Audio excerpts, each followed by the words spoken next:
Ողջունում եմ ձեզ սիրելի ընկերներ, Փառք Հիսուսին յուրաքանչյուրիդ համար, թող Աստված օրհնի ձեզ ամենքիդ։ Հաճախակի ինձ հարց են տալիս, որ եկեղեցին մասնակցենք, որն է ճիշտ եկեղեցին։ Իհարկե, կես կատակով էսպես եմ պատասխանում, իհարկե մեր եկեղեցին։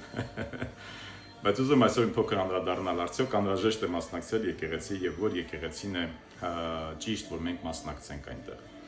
Այո, անհրաժեշտ է մասնակցել քրիստոնյայի համար, ճշմարիտ քրիստոնյայի համար, անհրաժեշտ է, որ նա մասնակցի եկեղեցին, որտեղ նոր կտակարանում ենք տեսնում ենք, որ եկեղեցին առանցքային տեղ ունի եւ բոլոր պատգամները եւ Աստծո խոսքը եւ Աստծո գործունեությունը վերաբերվում էր եկեղեցուն։ Տեր Հիսուս Քրիստոսը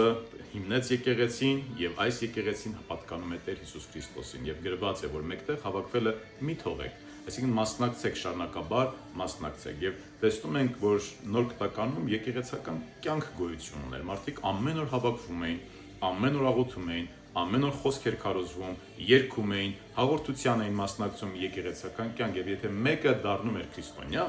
ապաշխարում էր, նա մասնակցում էր եկեղեցի։ Հիմա շատերը կարող են լինեն ասեն, ես իմ տանը կպաշտեմ Աստծուն։ Այո, կարող ես քո տանը պաշտել Աստծուն, բայց հիշիր, որ Աստծո պատվերն է, որ մենք կծվենք եկեղեցում։ Եվ եկեղեցին Քրիստոսի մարմինն է, եւ Աստված գործում է եկեղեցու հետ։ Ինչու չկծվես, ինչու չմասնակցես։ Դե եկեղեցիները շատ թերություններ ու սխալներ ունեն, իհարկե, որտեղ եկեղեցին մարդիկ են։ Եկեղեցին կազմված է թերի, պակաս, մեղավոր, սխալական մարդկանցով։ Այդ թվում նաև հովիվներ եւ ծառայողներ, բոլորը սխալական են եւ բոլոր թերություններ ունեն։ Իհարկե մենք չպետք է արդարացնենք մեր թերությունները ու սխալները, մենք պետք է անընդհատ ուղղվենք եւ փոխվենք։ Սա չենք ասում արդարանալու համար, սա մատնանշում ենք պարզապես չգայթակղվելու, չվիրավորվելու համար, չվնասվելու համար, որտեղ բոլորը սխալական են։ Եվ հենց դա է, որ Տիրոջ ներողամտությունը Տերը մեզ շարունակում է ներել, երբ որ մենք տեսնում ենք սխալ ենք, խնդրում ենք, որ ների մեզ, փոխի մեզ եւ մենք ներվում ենք Աստծով եւ փոխվում ենք։ Բոլոր եկեղեցիները ունեն թերություններ եւ սխալներ, բոլոր քրիստոնյաները ունեն թերություններ, սխալներ, ընդհանուր մինչեւ կարող են մեղքեր ունենալ, որոնցից պետք է փոխվեն եւ ապաշխարեն։ Այնպես որ կատարյալ եկեղեցի կա միայն երկնքում։ Եվ երկրի վրա կատարյալ եկեղեցի չկա։ Սա արդարացում չէ։ Անհրաժեշտ է, որ մարդը, քրիստոնյա մարդը անպայման մասնակցի եկեղեցի։ Եվ ոչ թե առիթից առիթ, այլ շարունակաբար մաս կազմի եկեղեցական կյանքին, մասնակցի, ծառայի Աստծուն եւ կարողանա ապրել եկեղեցական կյանքը։ Իսկ որ եկեղեցին մասնակցել։ Ես իհարկե հորդորում եմ որպես ավետարանական եկեղեցու անդամ եւ ծառայող, ես հորդորում եմ, որ անպայման մասնակցեք եկեղեցական հավաքույթներին, այդ թվում նաեւ հորդորում եմ առաքելական եկեղեցի, կաթոլիկ եկեղեցի, եթե դուք ծնվել եք վերստին, ապաշխարել եք եւ դուք համարում եք այն ձեր եկեղեցին եւ մաս եք կազմում, անպայման մասնակցեք, բայց որպես ավետարանական եկեղեցու անդամ եւ ներկայացուցիչ իհարկե հորդորում եմ մասնակցել ավետարանական որևէ եկեղեցին, որն է ավետարանական եկեղեցին։ Ավետարանական եկեղեցին այսօր կարող են տարբեր անուններով հանդես գալ, բայց իրենք նույն ավետարանական ուղղվածությունը ունեն, այսինքն ավետարանական ընտանիքին պատկանող եկեղեցիներ են։ Օրինակի համար կարող այսօր Հայաստանում լինեն անուններ Վերնատունը մեր եկեղեցին է, որտեղ որ ես հովություն եմ անում, Վերնատուն եկեղեցի, Էմանուել եկեղեցի, Կյանքի խոսք եկեղեցի, Աստծո ժողովուրդ եկեղեցի եւ տարբեր անուններ կարող են լինել, ասենք, դե շատ են անուններ, այո, անունները կարող են տարբեր լինել, բայց ուղղվածությունը հիմնականում նույնն է եւ կարող են սովորությունների տարբերություններ լինել, բայց ոչ հիմքային աստվածաբանական տարբերություններ լինել, այլ կարող են տարբեր սովորությունների կամ եկեղեցին առաջնորդելու կերպերի տարբերություններ լինեն, բայց հիմնական հարցերը հիմնականում նույնն են վարդապետական հարցերը սիրներ։ Այնպես որ հորդորում եմ, որ անպայման մասնակցեք ավետարանական եկեղեցի։ Եթե չգիտեք ձեր մոտակայքում որևէ եկեղեցի, կարող եք գրել ինձ եւ մեզ եւ տարբեր եկեղեցական էջերին կօգնենք, որպեսզի դուք գտնեք ձեզ մոտ գտնվող եկեղեցիների, մասնակցեք եկեղեցի, գնահատեք ձեր եկեղեցին, հավատարիմ եղեք Աստծուն, հավատարիմ լինելով նաեւ ձեր եկեղեցուն, ծառայեք եկեղեցում, եկեղեցու միջոցով ծառայեք նաեւ շատ այլ մարդկանց, որոնք եկեղեցու մեջ չեն գտնվում։ Իսկապես մարդիկ կան այսպես գույները խտացնում են, բարդացնում են իրավիճակը, ասում են, դե այնքան եկեղեցիներ կան, հիցունականներ, հոգեգալստականներ, պենտեկոստականներ, խարիզմատականներ, մկրտականներ եւ այլն։ Սրանք սիրներ, օրինակի համար հաճախակեմ ես ասում, մարդիկ չհասկանալով են ասում։ Օրինակ հոգեգալստական եկեղեցին հայերեն է, Pentecostal նույն եկեղեցին է անգլերեն, պենտեկոստականներ կամ պենտեկոստալ, նույն հոգեգալստականը թարգման, 50-ականը պենտեկոստականներն են կամ հոգեգալստականներն են ռուսերեն լեզվով, պիտիդիսյատնիկի։ Եվ այսպես խտացնում են երբեմն գույները, չհասկանում որ ընդհանրապես այդ մեկ եկեղեցու կամ մեկ ուղղվածության մասին է խոսում։ Խարիզմատական եկեղեցին։ Խարիզմատական եկեղեցի ես չգիտեմ Հայաստանում այդպեսին կա թե չէ, որովհետև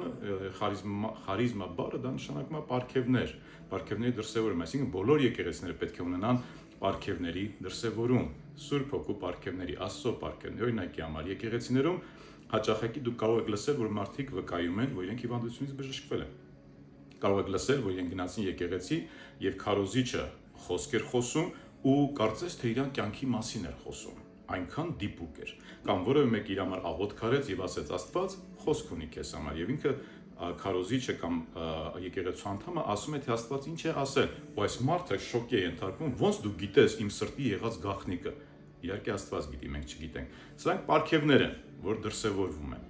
խարիզմա է, որ դրսևորվում է։ Այսինքն եկեղեցիները անգամ կարող են լինել նույն անուն ունենալ, նմանատիպ ուղղություն ունենալ, բայց գույները խտացված այսպես մեզ մոլորացնեն եւ կամ մեզ շփոթացնելու նպատակով ասեն, որ այնքան շատ են, ոչ մի տեղ չեմ գնա, ես իմ տունը կպաշտեմ ասում, սիրելիներ, փառք Աստծո, որ շատ են ուղղադավան եկեղեցիները։ Գիտեք ինչու, որովհետեւ որքան եկեղեցիները ակտիվ լինեն եւ քարոզեն ավետարանը, այնքան փրկվածների թիվը կավելանա։ Հիմա դուք կարող եք ասել, որ դե մենք քրիստոնյա ազգ ենք, քրիստոնյա ժողովուրդ ենք, այո, իհարկե,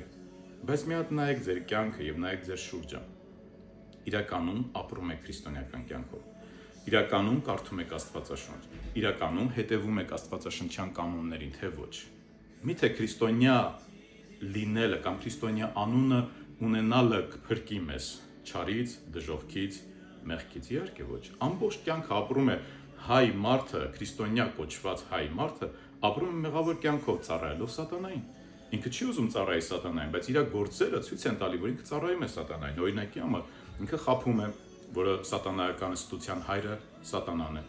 Ինքը շնանում է, Տիրոջ խոսքը ասում է, որ շնանալը մեղք է։ Ինքը գողանում է, ինքը հարվածում է, ինքը կռվում է, ծեծում է, սպանում է, թալանում է, նախանձում է, ցանկանում է իրեն ոչ իր ունեցվածքին եւ այլն։ Այսինքն բազում մեղքերով ապրում է մարդը եւ բարին չի գործում նաեւ։ Բարի գործելը բարեգործությունը չէ։ Բարին գործելը առաջին հերթին ավետարանը քարոզելն է։ Բարին չեն գործում, ավետարանի խոսքը պահելն է։ Եվ այդ կերպով ասում ենք մենք քրիստոնյա ենք։ Իրոք քրիստոնյա ենք։ Մենք կարիք ունենք ապաշխարելու եւ լուրջ կերպով հետևելու Հիսուսին եւ նշաններից մեկը Հիսուս Քրիստոսին հետևելու դա եկեղեցու մեջ լինելն է եւ այո ուղղադավան եկեղեցիները կարող են եւ թող շատ լինեն որովհետեւ որքան շատ լինեն եկեղեցիները այնքան շատ քարոզվում է ավետարանը այնքան շատ փրկվածների թիվը ավելանում է եւ այնքան շատ մեր ազգի մեջ կարող է գալ Աստծո օրհնությունները քանի որ Աստծուն հավատարիմները Աստծուն պաշտողները սուրբ կյանք ապրողները շատանում են Եվ որքան որ շատանան սրբությամբ ապրողները, այնքան Աստծո օրհնությունը կգա այդ երկրի մեջ եւ կբժշկի Աստված այդ երկիրը։ Որովհետեւ այս երկրից շատ անգամներ ատելություն, չարախոսություն, տրտունջներ, բողոքներ, նախանձներ, հպարտություններ են բարձրացել Աստծուն։ Բայց ինչ եթե այս երկրից ավելի շատ բարձրանա օրհնություն, փառաբանություն, կամեցողություն, բարեգործություն, Աստված տեսնի, որ Հայաստանում